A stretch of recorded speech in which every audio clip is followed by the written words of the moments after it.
You know what I just heard that would be perfect for radio theater? I don't. Am I afforded a guess? Like, what's... You were just went to go get something, and you came back Right. and shut your door. And it's got like the most quintessential perfect dramatic squeak.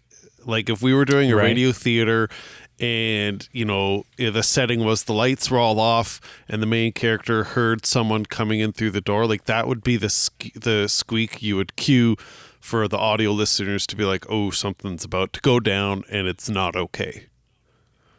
Like it's not an annoying squeak, it's like a mysterious squeak, and it's like even, and it was like a drawn out like, and I don't know. I was a little creeped out just hearing it. I wasn't, but it's perfect. Out? Was that a pun on purpose? It's for the listener to decide. I've suggested it. I've batted around the idea of, because I've done like radio dramas before. I've written and recorded them and produced them. Maybe it's something we consider. We are in the process of adding and modifying our Patreon. Maybe we throw in like a radio drama as a one-off or something. That'd be kind of neat. It's doable. Yeah. There's some work involved. Sure. But it's doable. A lot of the work would be on my end. Okay. But well, I mean, like, I assume I'm gonna be the one editing it, and I don't know. Carl's been wanting it. to do some of that recently. Yeah. He must have. That must have been a message he sent to you privately. Because I've not caught wind of that. No, it'd be doable. It's I think the biggest thing would be like, you know, because that's something I went to school for. Right. I think you guys would probably be a little like, seriously, another take? Like none of the ones that I've done right are good enough, right? Like I would go into, because I've also got like a directing video background. Right? Like I've got a little bit of directing. So I would go into full director, like get a good performance out of you guys mode. Right. But it could be fun. It could be fun. And there's different routes that you can go, right? Like you can go okay, here are your lines, and you're going to come into the studio at a different time and sit and record those lines. Right. And then it's all going to get pieced together. Or there's like old fashioned, like early 1900s radio drama stuff. And that's what I'm picturing. Where like we set up microphones and we just all have the script in front of us. And it's just like, you just record, right? You just like in a room all together. The sound effects are like preloaded up, so they're all happening live. And you're feeding off each other's energy, and yeah, for sure. I mean, that could be fun, but then it would have to be a very early it would have to be like a train heist drama, or like a, you know, like you couldn't do that and be like, my computer's not working. It would have to be like, you know. We're robbing this bank, you hear? And when they ask, you tell them that Big Pete and the gang did it. You hear? Right? Like, yeah. Hello and welcome. Welcome to the Movie Man Podcast. I am Peter. My train robbing friend is Brady, and we are here today to finally wrap up the Planet of the Apes series. We're here to talk 2024's Kingdom of the Planet of the Apes. It's been a long time running. We reviewed all 5 of the original films, the Tim Burton, I guess you'd call it a film, and then the wow. It wasn't. Listen, you yourself would say it was unique. I might be retroactively changing my opinion, but if you were to ask me right now, of the original 5 and of the Tim Burton one, is the Tim Burton one the worst of those 6? I would say no. You're right. Yeah, no, you're right. You're not wrong. But regardless, we reviewed the original 5, the Tim Burton one, and now this is the 4th in the final of the new series that we are here to review, and it's been a long time. Final for now. For now. Like they are, the 5th is in production. It's happening. 2027, I think, is that the who knows? Yeah, that's true. It could change a lot of times. But you're right. There are 3192 or, I think they're just going to wait until they're like, yeah, well, next we should probably just redo the first one. But wouldn't it be real creepy if we just released it, when it actually takes place? Right. Yeah.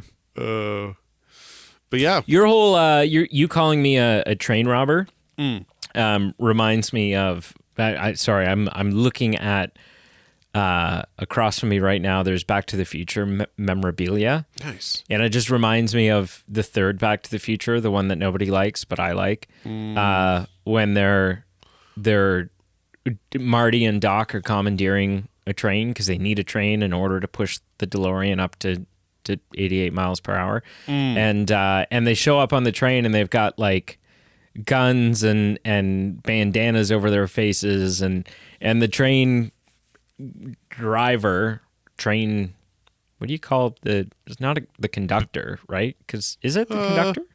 Yeah, I think so. Huh. Yeah, I'm pretty sure it's a conductor. Is like, or engineer. Is this a holdup or is this a whatever? And Doc's just like, it's a science experiment. It's so good. Sorry, it's so good. No, it's good. We need to. We're so overdue, dude. We're so overdue to do those movies. Yeah, I know. And I've brought it up in the past. It just was never, it wasn't the right timing for different reasons, and it'll come. Yeah, it'll come. Yeah. Yeah. This is it's a long time coming. Yeah. And I went into this, I voiced trepidation going into it, having enjoyed war so much. I was worried that the visual effects were not going to hold up. Sure. Because different studio, right? Like Kingdom of the Planet of the Apes is the first Disney one. Mm-hmm. So I was worried that visual effects were not going to hold up. I was worried that story-wise it wasn't going to feel like it really progressed the story of the Planet of the Apes, that it moved the needle closer to a Charlton Heston type world, as much as maybe some of the previous ones did. But yeah. Should we do our initial impressions? Yeah, let's do it. Okay. Kingdom of the Planet of the Apes. What an absolute whatever of a film. just a complete what?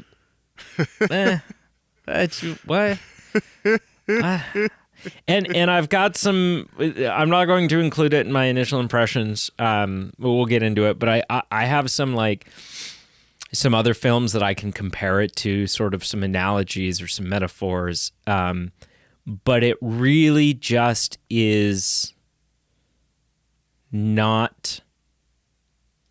It's the worst of the four. Okay. Wow. Okay. And it's very whatever.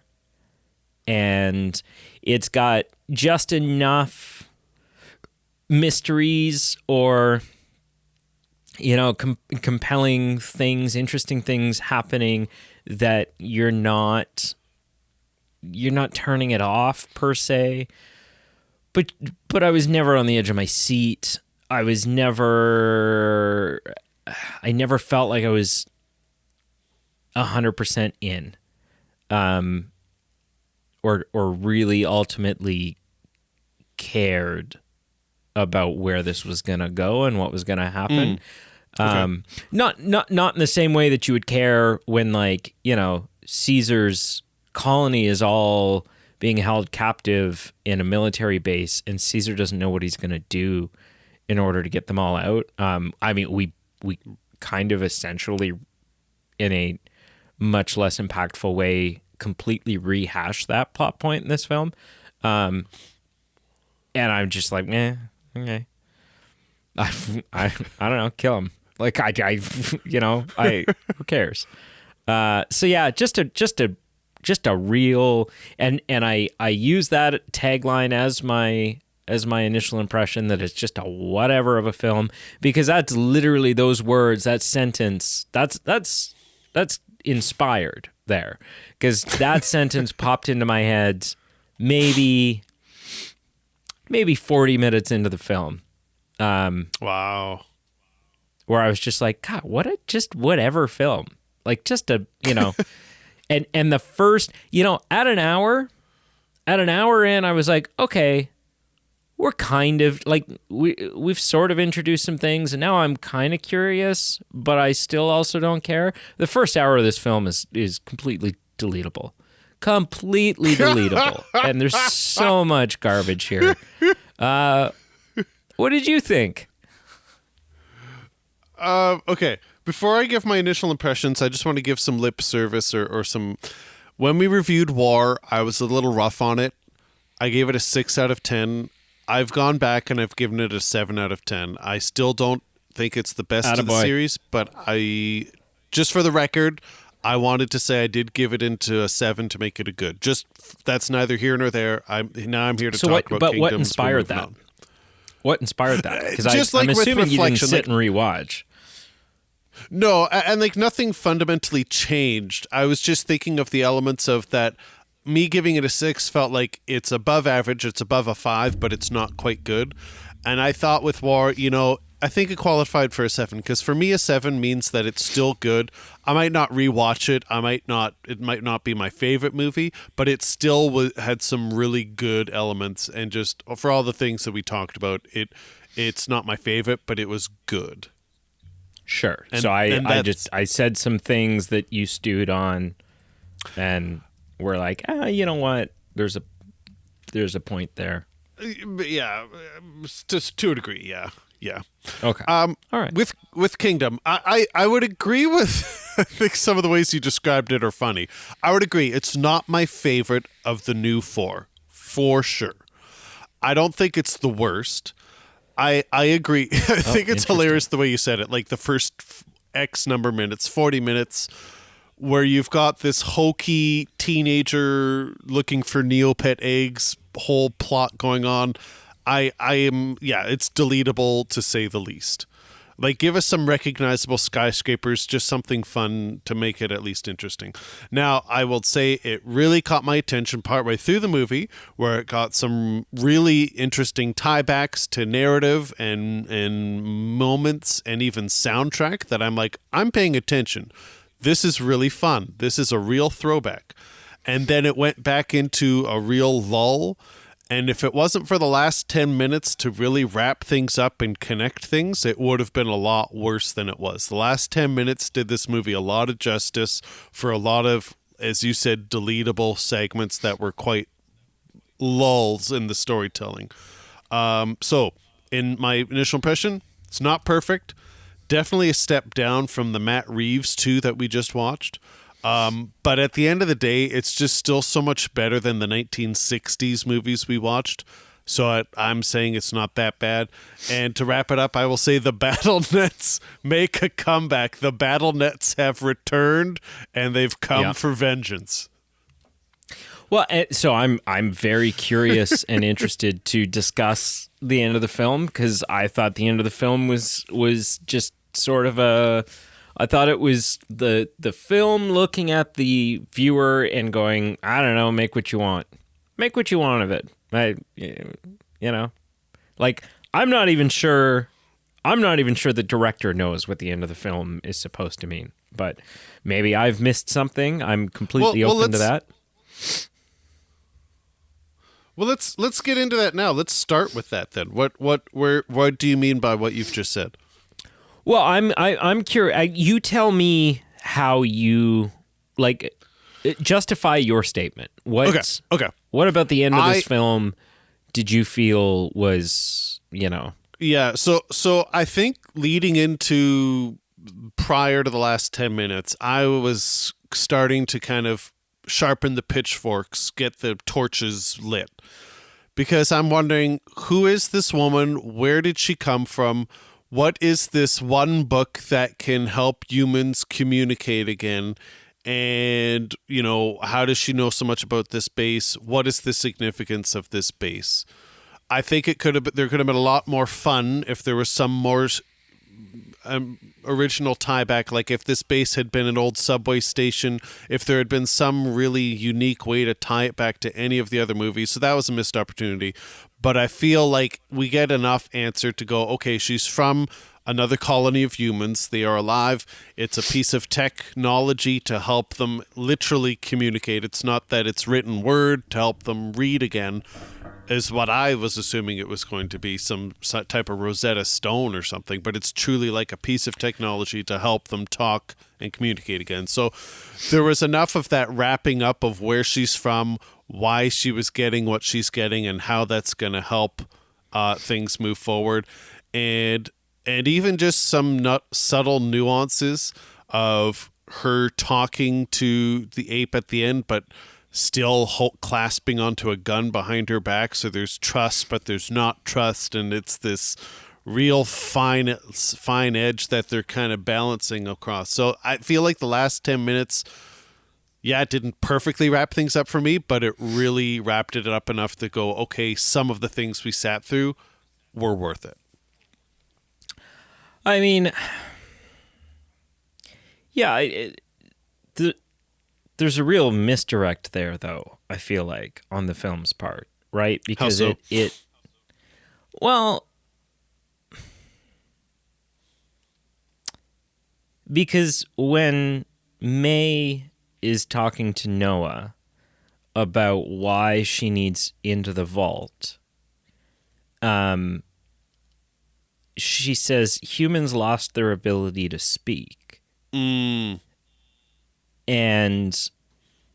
what I took from that, the only thing that you like, and I'll die on this hill if anyone's like, oh no, it clearly meant something different. No, what the listener or what the viewer is supposed to take from that is that there is something in there that is going to reverse some of the effects of the virus, right? That humans, who, for the most part, these echoes that are mute, that there's something in this vault that is some research that is going to be the starting steps to undoing that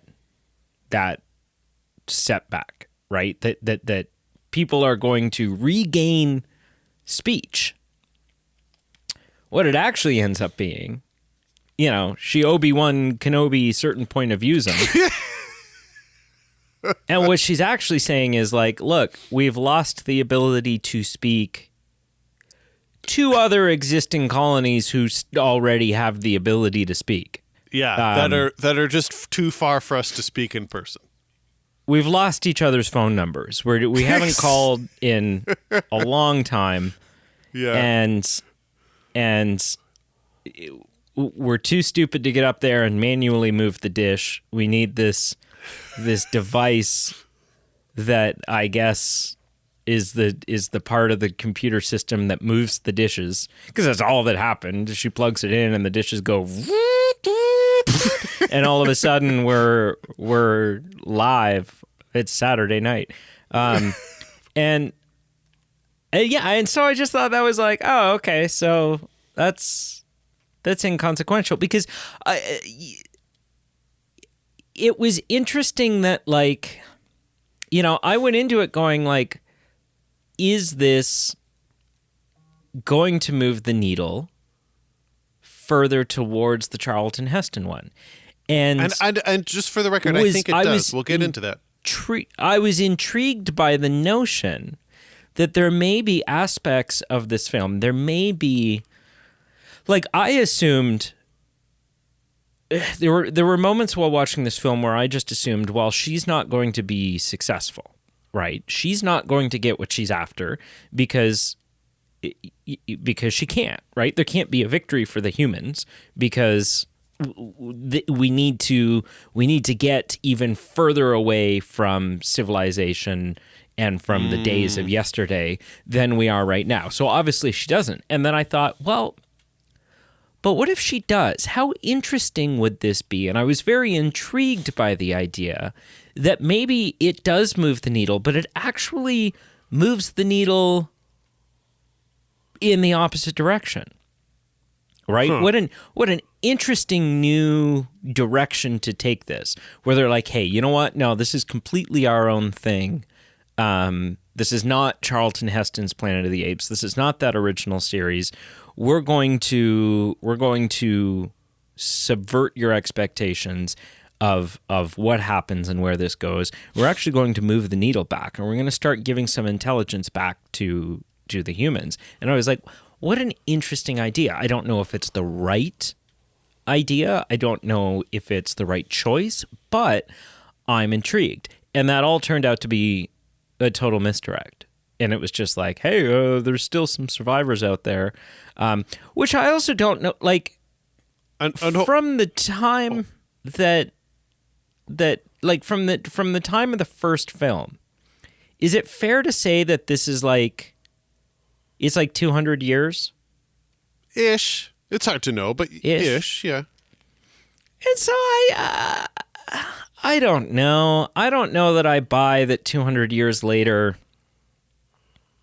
that we're all still just hiding out in these bunkers, well groomed with good haircuts, and reaching out. And because when the other person on the other end, right, they're like, when they establish communication, the people on the other end are like, oh my gosh, it's so good to hear someone's voice, blah, blah, blah. Yes, we're here. What is your location? That to me sounded like that's something I would expect to hear if, like, hey, yeah, the nuke dropped, and it's been 3 months. It's been 6 months. It's been a year. If it's been 200 years, like all of your ancestors for the foreseeable, like your great-great-great-grandmother was alive when this all went down. And you've never talked to anyone outside of your, like, do you know what I mean? Like, they sounded very like, yeah, I do. It's been too long type of thing, as opposed to, holy shit, we can't believe we're not the only ones out there, right? Like, it's so good to hear your voice. Well, what do you mean?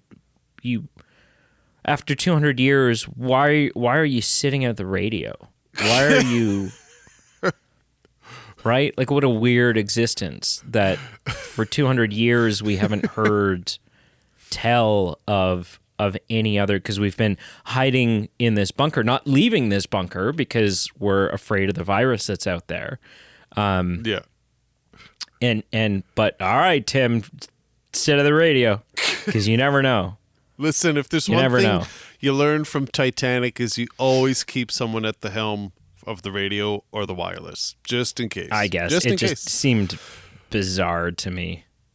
You're not wrong. It raises an interesting question of how long it's been and the dynamics around that. So I want to piggyback on what you're saying or kind of chime in here, because I feel like, as far as does this go in the direction or against the direction of connecting with the Charlton Heston movies? And I feel like on one hand you could say it maybe goes opposite, because the humans are still alive and thriving, and for them to have a nuclear war, as it happens in the Charlton Heston series, then how would the apes survive? But I'd still argue that I think this goes in line with really connecting to the Charlton Heston timeline, because, I mean, although I don't like stylistically going away from the sign language, I really liked how the sign language was such a key part of the apes in the Matt Reeves movies.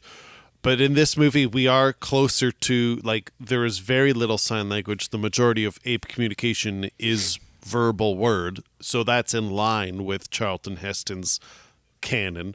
And I just feel like a lot of elements in this movie really kind of, for me, were like laying the puzzle work of like, this is what we have seen in the original film. We see colonies of dumb, unable to speak humans at the watering hole. We see apes hunting them. We see apes with their own kingdoms. You know, you're starting to see this. And I think what we see at the end doesn't make it impossible to be connected to the Charlton Heston timeline. So the colonies that you're talking about, colonies we talk about, I mean, I don't think it is, but these could be some of those weirdo underground, like, telepathic human beings who had a really weird choir. Like, you know, it doesn't make it impossible. The nuclear bomb worshippers. Yeah, it was just like, what a that movie at that moment. You got to do a pulse check. All praise be to the nuke. All praise be to the nuke. It's not just that. It's not just that the song was weird in nature, but it was just so bad. Like, it was just the combination of this is weird and it's bad music. At least make it an interesting song or a fun song. Like, everyone in that scene in Beneath the Planet of the Apes are partway through singing while thinking to themselves, "Oh, good God, my career is over, isn't it?" Like, I'm not hireable. Definitely, at least, if not in Hollywood, at least on Broadway, where you have to sing. Like, it's yeah. I mean, if anyone's seen this film, you're not getting a job waiting tables. Like, you're just dead to society. Your judgment needs to be called into question. So what is the significance of the ape storyline ending in the observatory and checking out this telescope? And because they play it up like that's a big deal too, right? Like that's where they're choosing to end that storyline is we've returned to this observatory, the tunnel that steals light or whatever, however Raka says it. What's that supposed to mean?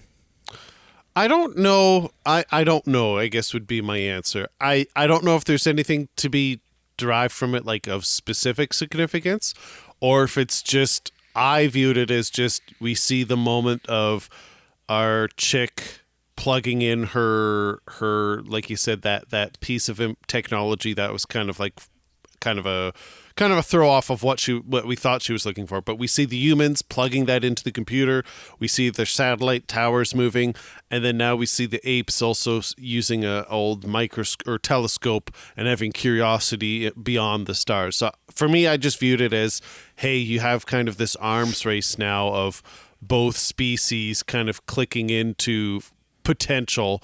And I view it as an arms race because, again, in that scene with her hand behind her back and the gun, I don't think there's a peaceful time coming. I think it's an arms race of advancement technology, and they're each in their separate way, and they're going to be coming at each other throughout it. I think that's all how I viewed it. I don't know if it was anything specific to apes. Sure. Okay. All right. So a dumb ending. How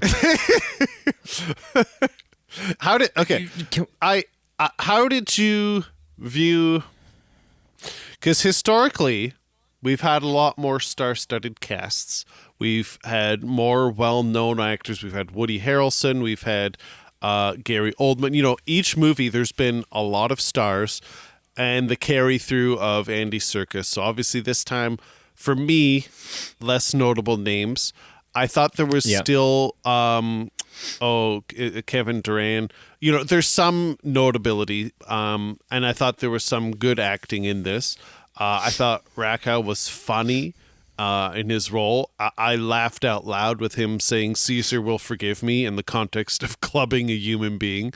So I think there was still some really good acting in this movie. But what was your thought in the characters in this movie and the acting? I mean, yeah, and I feel like this will segue nicely into what is wrong with the first hour of this film. I think as far as like notability goes, the most notable person who shows up, by pure virtue of the fact that like they're playing a human, you can see their face, and it's like, oh look, there's so and so. Is that William H. Macy is playing a crazy guy on a boat, who's super misused. Like, it is ultimately a useless character. There's some dialogue that happens there. Sure, but we don't. But hard, like, you're right. It's a blink and you miss it plot. Role. Yeah, he doesn't further the plot. He doesn't affect the plot because she chokes him the hell out. And so he doesn't. He doesn't. He doesn't cause any consequence. And he doesn't deliver any crucial exposition. He delivers exposition as to why he's there. But doesn't give us any important backstory to explain what has happened in the last 170 years. Sorry, can you give me, because I just want you to pause. Can you give me the context? Because I still don't fully remember why, like, how is he there? I don't remember that. The extent of it is that he's alive and he's well, and that he believes that, the history, like, he believes it's folly to try to get back to the way things were, that this is the apes world now, and it's best for us to just subject and go along with it, as opposed to trying to fight back. Okay. And that, that although he might not be the dominant species, he's got an okay setup, right? He's got his books, he's got hot water in the other room. That this is, under the circumstances of the world, his setup is about as good as it can get. Right. And so you're like, oh, okay. So there's a little bit of context, I guess, about where things are, but like, that's all stuff that, like, the second we see him and we see how he's living, that's all stuff that we've already sort of surmised. Right? That, like, there is no one living in a condo. This is like, it's just kind of, there's no, like, he doesn't deliver any lines about, like, how he got there. He doesn't deliver any lines about why some people are still able to speak. He doesn't deliver any lines about anything. Right. Like, there's there's nothing. Nothing juicy or substantial. The only lines that really kind of carry any weight between him and May actually just further confusion. In they're referencing, like, reading books about the Roman Empire and all of this stuff. And then again, I'm like, it's been 200 years. How, like, what is your knowledge of the Roman Empire? Like, what within these, like, do you know what I mean? Like, it just felt like, aside from the fact that there's humans running around that couldn't speak, there didn't seem to ever feel like there was actually 200 years of separation between the humans that were able to speak in this film felt just like the humans to me that are hiding out in encampments in Dawn of the Planet of the Apes and likewise in War of the Planet of the Apes. Nothing's changed. It's been 200 years. These people are still completely aware of human civilization. They're aware that there were zoos. They're aware that we created the virus and that this happened and blah blah blah. Like not a beat has been missed. They're apparently their education system, particularly in human history, is second to none, because it's like this all went down 10 years ago and everyone remembers, even though everyone in this film wasn't alive, was born at least 50 years or at least 150 years after this all happened, right? Like it to me, it was just like, well, I'm not buying that any time has passed. Really, aside from the fact that more apes can speak and than previously could, aside from the fact that all of the apes can speak now, and the fact that when we do see shots of urban areas, they're super overgrown and degraded. Mm-hmm. Nothing about this feels 200 years later. Nothing about this feels like a significant amount of time has passed, and now the apes are much further along and the humans are that much more scarce. Right. That's it. Mm-hmm. Right? In the previous films, we had humans that couldn't speak. We have humans that can't speak here. We even the fact that May's running around in like Armani, like, well, no, but like I do it's think just like it it's hasn't of been note 200 years. that before we found out that she was from an established colony, that was a question. It's like, okay, your peers are literally wearing like leaves and old burlap sacks, and you're wearing like a Lululemon halter top and like joggers. Yeah. Like it was like, what? Pants. Yeah. Yeah. It's like, what is happening? I don't know. So, and that all kind of, I mean, so the lack of notable people or characters brings me to the first hour of this film. Sure. Obviously, the first 5 minutes of the film are kind of interesting because it's probably immediately following war, and we see Maurice and characters that we know, and it's Caesar's funeral. Yes. Now, don't ask me why they're giving him a Darth Vader warrior's funeral. Right. Don't ask me why they're building a pyre and burning him. Right? Like I don't get it. From what we know about the apes at that point, I don't know that they like that would be a part of their culture. Would be to do that. Like that seemed weird to me. Yeah. It seemed like it was just that like Disney put it in there just because it was. We've got the rights for it anyway.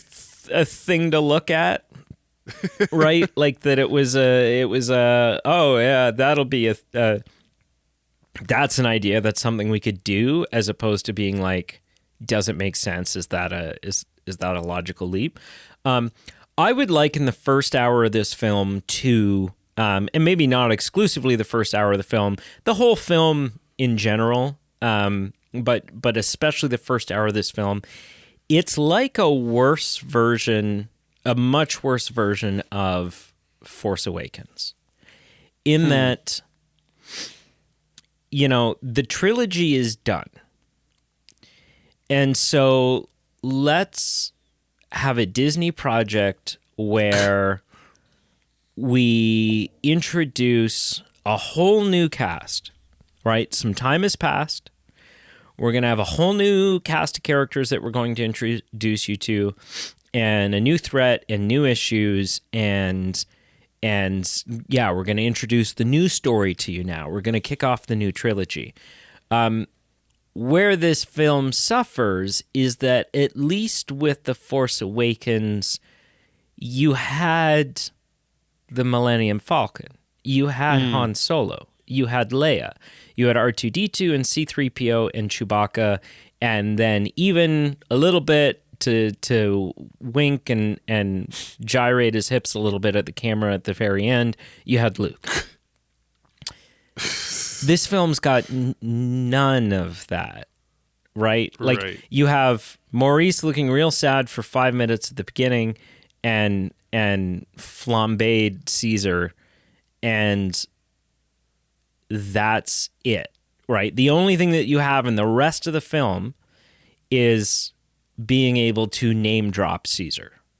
A lot. We don't revisit any interesting or iconic locations, right? There seems like there was either a lack of decision making or an active decision not to make either the place that the apes are hanging out and have their little kingdom, or the base that the humans are hanging out at the end, to make neither of those be the military base from War of the Planet of the Apes. Right, that would have, at the very least, we would have gone, oh, interesting. Okay, so we know this location. I was truly expecting something like that, because we don't get any confirmation we're still in San Francisco. We don't get any confirmation we're in New York. I thought I was expecting for a big aha moment when we had the monkeys, the apes looking for those eggs in the nest. I was waiting for something going, okay, here's a stadium from a well-known city, or here's a sky, like I was picturing like a pan out that you go, okay, this overgrown building is actually something recognizable. Or even in the kind of that familiar shot where you have our captives walking across the beach, that was really reminiscent of the original film with those ships shipwrecked in the yard. Or the base itself that they couldn't get into. I was expecting one of these things, or any of these things, to have some significant geographical or storytelling significance. And you're right, like it doesn't. It's just all vague and non-specific. So I agree. That's I don't know. That's a missed opportunity. You know what? Before I finish harking on the issues with the beginning of this film, you know what the perfect ending for this film would have been? One that would at least have created some intrigue and would have made you go, okay, all right, I see where we're headed in the fifth one, or what direction you're propelling us in, or blah blah blah. I mean, so this vault and all of this stuff happens on a beach. Yeah. And this vault is a vault that has things in it like a doll, right? Like a human doll. Yeah. And so if this, if 1,000 years later, this beach is still here, but, the rest of their little wall and that ship is degraded and been swept out to sea, and this vault now resembles more of a cave, really, than it even does a vault. The way to end this film would have been, and I mean, maybe 200 years is not enough time. Maybe it is. I don't know. Maybe it wouldn't have been believable. But if all of a sudden, the film, we see the wreckage, we see what's left of this base now that the ocean has sort of reclaimed it and reclaimed the vault and all this stuff. And the camera sort of pans out and we see this beach from an angle that we've never seen it from before. And lo and behold, there's the Statue of Liberty. And we go, okay, this is that beach, right? This is the beach that has the cave where they find the doll. And then Charlton Heston goes, oh shit, you sons of bitches, you really did it, didn't you? Whatever the line is. Anyways. But literally, like the whole first hour of this film, it's like, these are characters that I don't know. I don't know these characters. And therefore I don't care about them, right? Like Noah loses his dad and you're like, I mean, that's sad, but I'm not invested. No I have no emotional attachment to this character. Yeah, right? no stakes. It's 20 minutes in and the guy's dead. Oh, that sucks. Whatever. But yeah, what? Yeah. It's just like you don't care about any of these characters. You don't know who they are. And I don't feel like by the end of the film I really care all that much either. Right? Like no, it doesn't. I don't. It never comes around to me being like, okay, Noah is the new Caesar. Mm-hmm. Right? I don't care about Noah by the end of this film in the same way that you care about Caesar at the end of Rise. And so yeah, I think that's a huge detriment. This is just a big departure from what came before, much like Force Awakens was. However, Force Awakens had the connective tissue to still make it feel like it's a part of what came before. I'd argue, and I like the newer the Disney trilogy more than say Carl, for example. And I'd say the only thing on that fine point, I'd say connected tissue, yes, but it has more to lean on. There's a more sentimental character, all the things you're saying that you can kind of. It's not cheating, but it's kind of cheating in a way that even if your product is inferior, there's enough you can lean on from the other series. You've got fan service there. You got fan service. And that with the context, I don't mind the Disney trilogy. They're not perfect, but we won't get into that today. Oh, I mean, yeah. So I don't know. It just, I was an hour in and I was like, I just don't care about this. And then some things start to happen where you're like, oh, okay. Oh shit, she can talk. And you're like, okay, so there's some intrigue there. Now I'm curious, right? I'm not enjoying this, but I am curious. Like explain to me why she can talk. Right. And then obviously once you're like, okay, there's this vault that they're trying to get into and there's stuff in this and everyone sort of has their own agenda for why they want into this vault. And I'm like, okay, I'm intrigued by the vault. Yeah. Oh, for sure. But that's kind of it. Right? Like, and then super anticlimactic, like the way that the king dies. Because, I'm sorry, the whole eagle thing is dumb. It's dumb. I will agree the eagle thing is dumb. And the point that it got to the eagle thing was quite dumb. Because we have this standoff and who there is following what the king is saying. Like, at that point, you have a Lord of the Flies situation where he's dictating, telling people what to do on that cliff edge. All of you just need to literally grab a limb and throw him off the edge of the cliff. Like, he has no power. I didn't understand why that even got. I saw it coming. Like, as they're having the fight, I'm like, oh my god, it's going to be the eagle, right? Like, it's going to be. Didn't. And then it's not just one eagle; it's like 7 of them. And it literally felt like Noah was a video game character and you decided, ooh, my meter's full. I'm going to click in both sticks to activate my upgrade and do the eagle takedown on him. And it just was like, I don't know. Yeah. And for two colonies that are like very they both follow Caesar, but they both have very different interpretations of what Caesar's teachings were and who Caesar was. The idea of ape doesn't kill ape. In this film, man, ape kills ape like it's going out of style. Like it's just open season. Like, I don't know. That felt weird. It's just so much. There's so much in this movie where I'm just like, what is happening? Yeah. It's just super didn't care. Yeah. I did care about things, but not as much as in some of the Matt Reeves films, for sure. So here, just to kind of bring the listener back up to speed, for me, from the 2011 film to the 2014 film, I went, wow.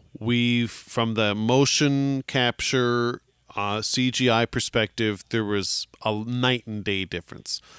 from 2014 to then 2017, you found, wow, you've got wet and snow covered hair. You've got things blowing in the wind. You found, wow, what an incredible difference. I felt that it wasn't a step backwards by any means, but I would say it's on par with what we've seen before. And when you're looking at 2017 to 2024, you've got 7 years there. I was expecting a little bit more of a shock or wow factor. What was your impression of the motion capture and the CGI?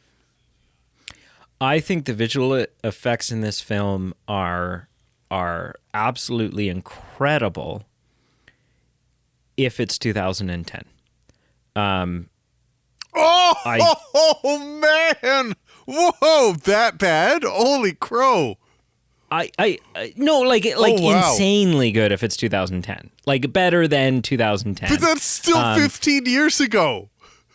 It's not as good as the last one. Simply because I think you might be right, but I don't know if it was as bad as 2010. Something that like an issue or an aspect that I noticed in War really carries through and is amplified in this one, where things like the ape's fur or the hair on the apes, I don't know if it's fur, I guess it's hair, has never looked better. Right? Like those shots where if all I'm focusing on is Noah's arm or his back, it looks great. It looks like photorealistic. But they did try to, I think one of the ways that they were trying to symbolize or convey that it's been 200 years and that some more evolution has happened is that the apes in this all have, they're all speaking. Yep. And B, they all have, at the very least, like a 5% more nudge towards humanistic features in their faces, right? Like they've all given them a little bit more facial personality to kind of, I think, move us a little closer to that Charlton Heston era. And as a result, the faces all look terrible. They all look terrible. Right? There's a couple of like super unexpressive gorillas where you're like, oh, that looks okay. But all of the faces, like when Noah's talking or whatever, it never looks great. It never looks like, not in the same way that Caesar did. Not in the same way that like Caesar with his minimal talking. And even in War, I said there were some times where the weakest part visually of this film was Caesar's face, because Caesar's a little more expressive than what we understand an ape to be. And so there's that inherent disbelief. There's that switch that flips in the human brain where you go, well, I know that I'm looking at something that's not real because of how it's behaving, and because it's behaving in a way that is alerting me that it's not real. It psychologically, something's happening in my brain where it just doesn't look as good, where I can tell that it's CGI and I'm not going, holy crap, that looks real, because I know it's not real. Can't be. And this film's riddled with that, right? Every single ape talks in this film, and I go, I'm just pulled out from the notion that it could be a real ape, right? Like it's just, it doesn't look as good. And I think that unfortunately, there's maybe no way around that, and it's just going to look, as the apes maybe walk a little more upright, and as they all start to wear clothing, and as XYZ, I think it's just going to get harder and harder and harder, or maybe more impossible to sell that illusion. And the sweet spot for it was War, where you have a character like Maurice that that is a prominent character, Yeah. but is mostly just signing, doesn't talk really very much. And Maurice was flawless. And every ape in this film is flawed visually. The king was maybe the best one done, and also I think guess the best actor. Yeah. But yeah, none of them blew me out of the water, and I was blown out of the water at times in the last one. Yeah, listen, I'm not going to get on your bandwagon in only that I know it was groundbreaking in the 1960s, but nothing will ever be that bad. And so, is it a step backwards? No. Is it, or I guess maybe it is. Maybe I have to concede that it is, because War was incredible. Some of the visuals of I remember snow interacting with our characters. But is it a dramatic step backwards? No. Is it the worst we've ever seen? No. The 60s was so bad. So I agree. It's not as good. Maybe it's slightly worse, but I don't know if it's as doom and gloom as you're saying, but I get where you're coming from for sure. I do.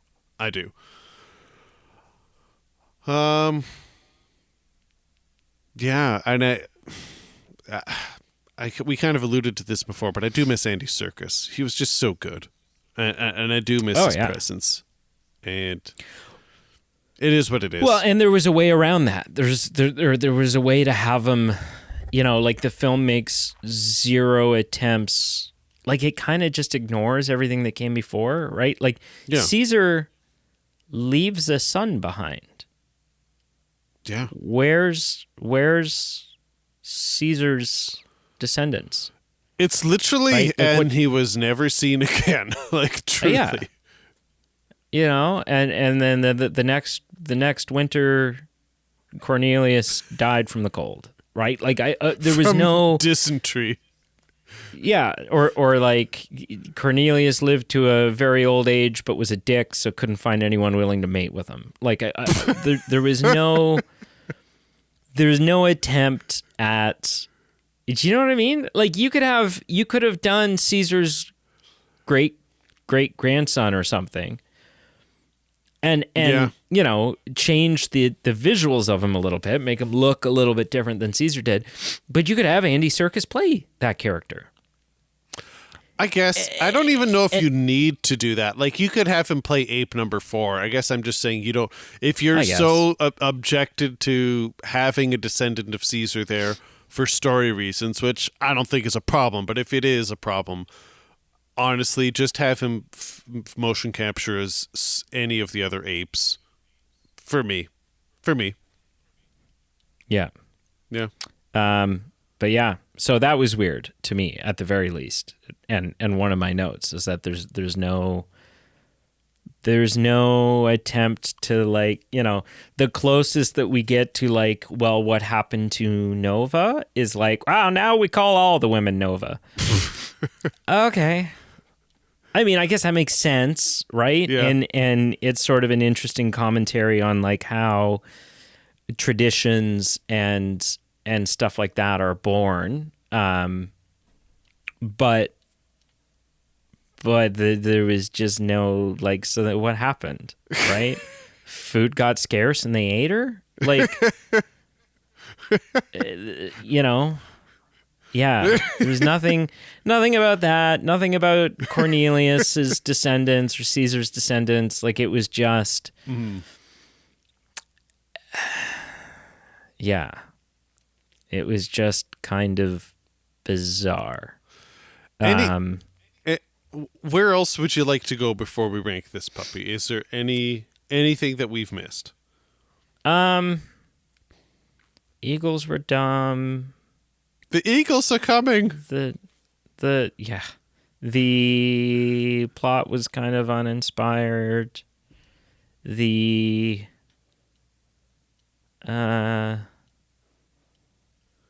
No, I mean, I think that's kind of it. The other thing too, I guess, is like, and what makes me wonder of like how, and I mean, again, in order to get to the Charlton Heston thing, we're talking like another 1,000 years. So I guess it doesn't matter what, like, it's hard for anything to happen in this film where you go, well, and obviously it can't be linked to the Charlton Heston one because there's another 1,000 years to go, which means it doesn't matter. Which I guess is also a little bit of a bummer, is that like nothing in this film mattered. It's all undoable. Potentially. I mean, not necessarily, but potentially. Right? But you know what I mean? Like 1,000 years from now. Because my big thing as I was watching it was like, oh, like, okay, well, there's the scene where the apes find the human doll. But that's kind of a blink and you miss it Easter egg. But like also there seems to just be not, I mean, the king already seems to have this common knowledge, I guess, because he was talking to like William H. Macy's character, but like the apes are having no problem. It's a throwaway line. And then Noah's just completely on board with the idea that, hey man, like 200 years ago, humans were actually like apes didn't evolve from humans. Humans evolved from apes, and this is the way it was, and blah, blah, blah. And it's like, oh, okay. Like, but I guess we're not far enough along in the evolution that fact has been lost to time. Yeah. Which is again then just what made me realize, well, yeah, we got another 1,000 years to go. So it doesn't matter what anyone knows in this. It doesn't matter what people's opinions are. It doesn't matter what, and ultimately there's no, like, the first three films really serve to set up how did we reach the point where apes were dominant over humans. Right? That is the statement that the first three films make. Yeah. There's nothing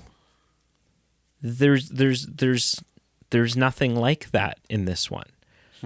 Right? There's what is the statement of this film? Well, the statement of this film is like, let's tell you the story about how one group of survivors managed to get in contact with another group of survivors. Okay. I mean, I think this movie maybe deletable. suffers a bit from how you and I felt about Dune 1 a couple years ago. Maybe if the next part of this next trilogy of Apes films, maybe if this second film really is set 500 years from now, maybe, where they go with this and how they deal with it might change how we reflect and look back at number one.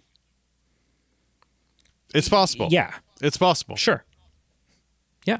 I'm not saying that's maybe good.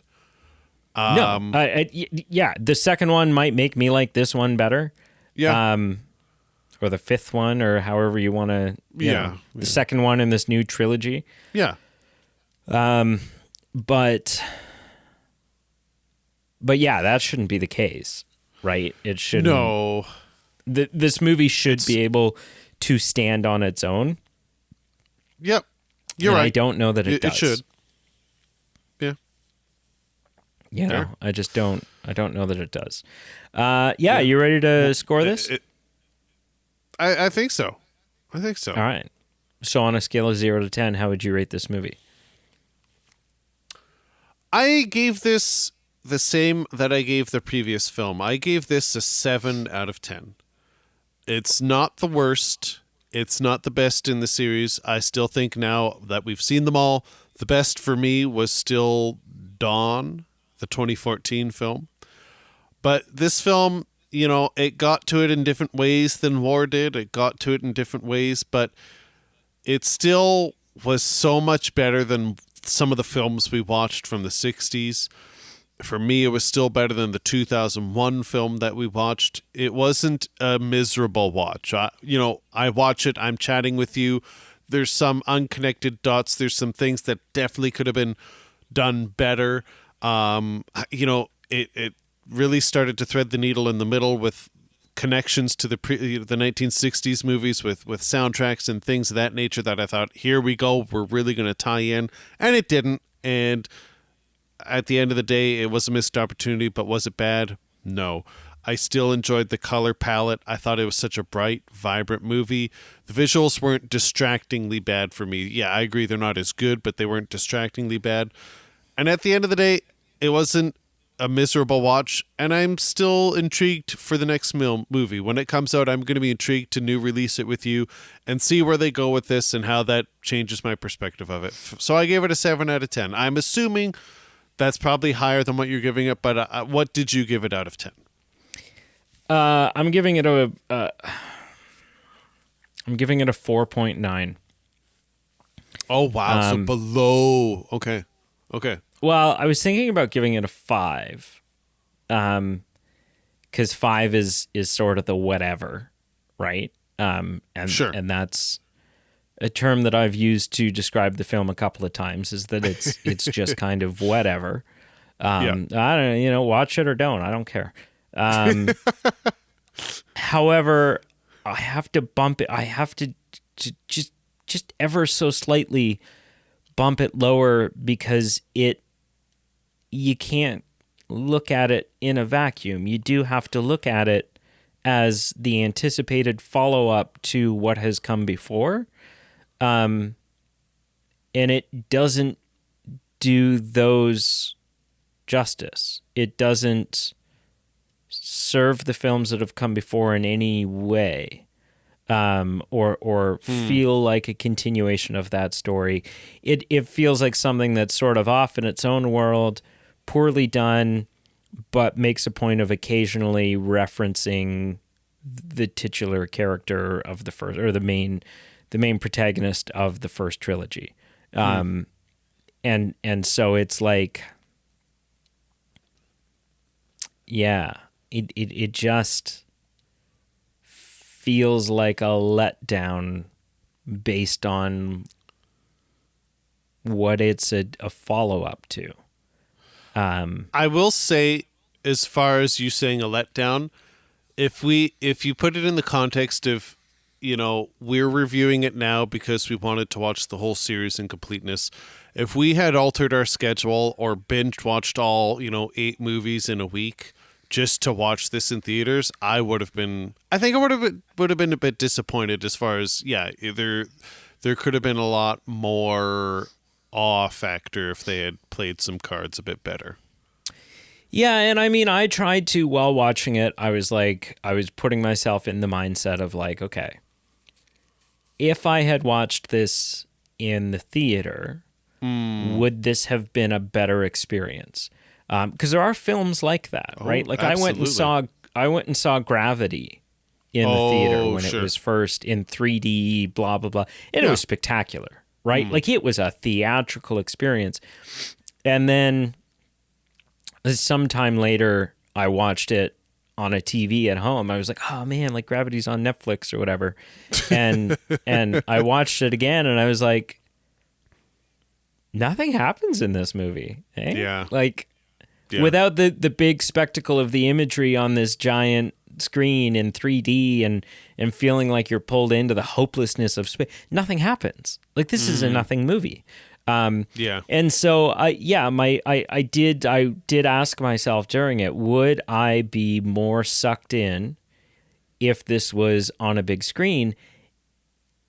And I don't think I would have. I think, if anything, it would have amplified the disappointment.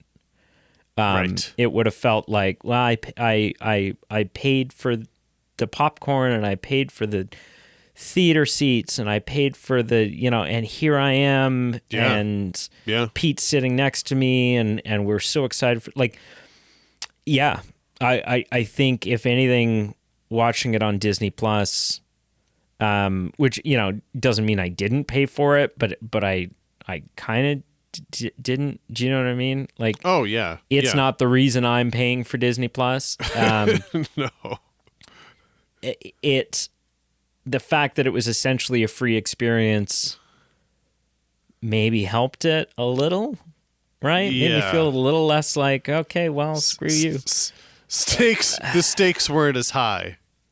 Yeah. Yeah. So, yeah. Well, that's what it is. Anyways, Fair enough. yeah. What'd you watch this week? I actually have nothing to add to this list. Between now and when we last recorded, I've watched nothing to add to this list. It's only been this Apes movie. I was just so gung-ho. This wasn't even originally the next thing we were going to review. I just, after waiting so long to watch this new release of the Apes movies, I just couldn't wait any longer. And just due to timing, then that was the only thing I watched this week. So I truly, it wasn't even a lost, or wasn't even a Modern Family kind of week. It was truly just this.